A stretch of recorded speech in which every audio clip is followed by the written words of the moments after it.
ವಿಜಯನಗರ ಜಿಲ್ಲೆ ಕೂಡ್ಲಿಗಿ ಕ್ಷೇತ್ರದ ಶಾಸಕರಾದ ಡಾಕ್ಟರ್ ಎನ್.ಟಿ. ಶ್ರೀನಿವಾಸ್ ಅವರಿಗೆ ಮುಖ್ಯಮಂತ್ರಿ ಡಿ.ಕೆ. ಶಿವಕುಮಾರ್ ಅವರ ನೇತೃತ್ವದ ಸರ್ಕಾರದಲ್ಲಿ ಮಂತ್ರಿ ಸ್ಥಾನ ನೀಡಬೇಕೆಂದು ಕೂಡ್ಲಿಗಿ ವಿಧಾನಸಭಾ ಕ್ಷೇತ್ರದ ಸಮಸ್ತ ಜನತೆಯ ಪರವಾಗಿ ಕಾಂಗ್ರೆಸ್ ಪಕ್ಷದ ಪ್ರಮುಖ ಮುಖಂಡರು, ಕಾಂಗ್ರೆಸ್ ಪಕ್ಷದ ರಾಷ್ಟ್ರೀಯ ನಾಯಕರಲ್ಲಿ, ರಾಜ್ಯದ ಮುಖಂಡರಲ್ಲಿ, ಮುಖ್ಯಮಂತ್ರಿಗಳಾಗುತ್ತಿರುವ ಡಿ.ಕೆ. ಶಿವಕುಮಾರ್ ಅವರಲ್ಲಿ ಈ ಮೂಲಕ ಮನವಿ ಮಾಡಿದ್ದಾರೆ. ಇದಕ್ಕೆ ಸಂಬಂಧಿಸಿದಂತೆ ಕಾಂಗ್ರೆಸ್ ಪಕ್ಷದ ಕ್ಷೇತ್ರದ ಪ್ರಮುಖ ಮುಖಂಡರು ಜೂನ್ 2ರಂದು ಪಟ್ಟಣದ ಪ್ರವಾಸಿ ಮಂದಿರದಲ್ಲಿ ಪತ್ರಿಕಾಗೋಷ್ಠಿ ನಡೆಸಿ ಪತ್ರಕರ್ತರೊಂದಿಗೆ ಅವರು ತಮ್ಮ ಅಭಿವ್ಯಕ್ತತೆಯನ್ನು ವ್ಯಕ್ತಪಡಿಸಿದ್ದಾರೆ. ಕಾಂಗ್ರೆಸ್ ಹಿರಿಯ ಮುಖಂಡರು ಬ್ಲಾಕ್ ಕಾಂಗ್ರೆಸ್ ಪಕ್ಷದ ಅಧ್ಯಕ್ಷರಾದ ಟಿ. ಗುರುಸಿದ್ದನಗೌಡ ಮಾತನಾಡಿ, ರಾಜಕಾರಣದಲ್ಲಿ ತಮ್ಮದೇ ಆದ ವೈಶಿಷ್ಟ್ಯತೆಗಳ ಮೂಲಕ ಚಾಪು ಒತ್ತಿರುವ ಶಾಸಕರಾದ ಡಾಕ್ಟರ್ ಎನ್.ಟಿ. ಶ್ರೀನಿವಾಸ್ ಅವರಿಗೆ ಮುಖ್ಯಮಂತ್ರಿಗಳಾದ ಡಿ.ಕೆ. ಶಿವಕುಮಾರ್ ಮಂತ್ರಿಮಂಡಲದಲ್ಲಿ ಸಚಿವ ಸ್ಥಾನ ನೀಡಬೇಕೆಂದು ಕ್ಷೇತ್ರದ ಸಮಸ್ತ ಜನತೆಯ ಪಕ್ಷದ ಪ್ರತಿಯೊಬ್ಬರು ಮನವಿ ಮಾಡಿದ್ದಾರೆ. ಡಾಕ್ಟರ್ ಎನ್.ಟಿ. ಶ್ರೀನಿವಾಸ್ ಅವರು ಕಳೆದ 3 ವರ್ಷಗಳಲ್ಲಿ ಪಕ್ಷದ ರಾಷ್ಟ್ರೀಯ ಹಾಗೂ ರಾಜ್ಯ ನಾಯಕರ ಮನವನ್ನು ಗೆದ್ದಿದ್ದಾರೆ. ಪಕ್ಷ ನೀಡಿದ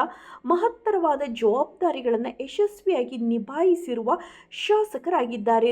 ನೆರೆ ರಾಜ್ಯಗಳಲ್ಲಿ ಪಕ್ಷ ಸಂಘಟನೆ ಶಾಸಕರಾಗಿ ಕರ್ತವ್ಯ ಪಾಲನೆಯಲ್ಲಿ ಶ್ರದ್ಧೆ, ಪ್ರಾಮಾಣಿಕತೆಯ ಮೆರೆಯುವ ಮೂಲಕ ಪಕ್ಷದಲ್ಲಿನ ಎಲ್ಲ ಪ್ರಭಾವಿಗಳ ಪಕ್ಷದ ವರಿಷ್ಠರ ಮನವನ್ನು ಗೆದ್ದಿದ್ದಾರೆ.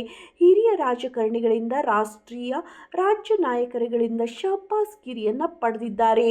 ಮುಂಬರುವ ಎಲ್ಲ ಹಂತದ ಚುನಾವಣೆಯಲ್ಲಿ ಅವರು ಸ್ವಯಂ ಪ್ರೇರಣೆಯಿಂದ ಪಕ್ಷದ ಗೆಲುವಿಗೆ ಪಣತೊಟ್ಟು ಶ್ರಮಿಸಲಿದ್ದಾರೆ ಹಾಗೂ ಪಕ್ಷದ ವರಿಷ್ಠರು, ಮುಖ್ಯಮಂತ್ರಿಗಳು ಯಾವುದೇ ಇಲಾಖೆಯ ವಿವರಗಳನ್ನಾಗಿ ಮಾಡಿದರೂ ಕೂಡ ನಿಭಾಯಿಸುವ ಸದೃಢತೆಯನ್ನು ಹೊಂದಿದ್ದಾರೆ.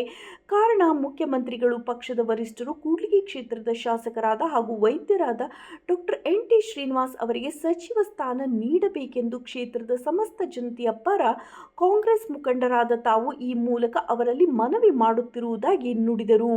ಇದಕ್ಕೆ ಸಂಬಂಧಿಸಿದ ಮನವಿ ಪತ್ರಗಳನ್ನು ಮೇಲ್ ಮೂಲಕ ಕಳುಹಿಸಿ ಮನವಿ ಮಾಡಿ ಕೋರಲಾಗಿದೆ ಎಂದರು. ನಂತರ ಪಕ್ಷದ ಮುಖಂಡರಾದ ಮಾದಳ್ಳಿ ನಜೀರ್ ಸಾಹೇಬ್, ಮಹಿಳಾ ಮುಖಂಡರಾದ ಶ್ರೀಮತಿ ಜಿಂಕಾಲ್ ನಾಗಮಣಿ, ಉದಯ್ ಜನ್ನು, ಟಿ.ಜಿ. ಮಲ್ಲಿಕಾರ್ಜುನ್, ಕಾವಲ್ಲಿ ಶಿವಪ್ಪ ನಾಯಕ್, ಎಂ.ಬಿ. ಅಯ್ಯನಹಳ್ಳಿ, ಅಜ್ಜನಗೌಡ ಮಾತನಾಡಿದರು. ಪಕ್ಷದ ಜಿಲ್ಲಾ ಮುಖಂಡರು, ತಾಲೂಕಾ ಕ್ಷೇತ್ರದ ಮುಖಂಡರು, ವಿವಿಧ ಬ್ಲಾಕ್ ಹಾಗೂ ವಿಭಾಗಗಳ ಗ್ರಾಮ ಘಟಕಗಳ ಮುಖಂಡರು, ಪಕ್ಷದ ಕಾರ್ಯಕರ್ತರು ಉಪಸ್ಥಿತರಿದ್ದರು.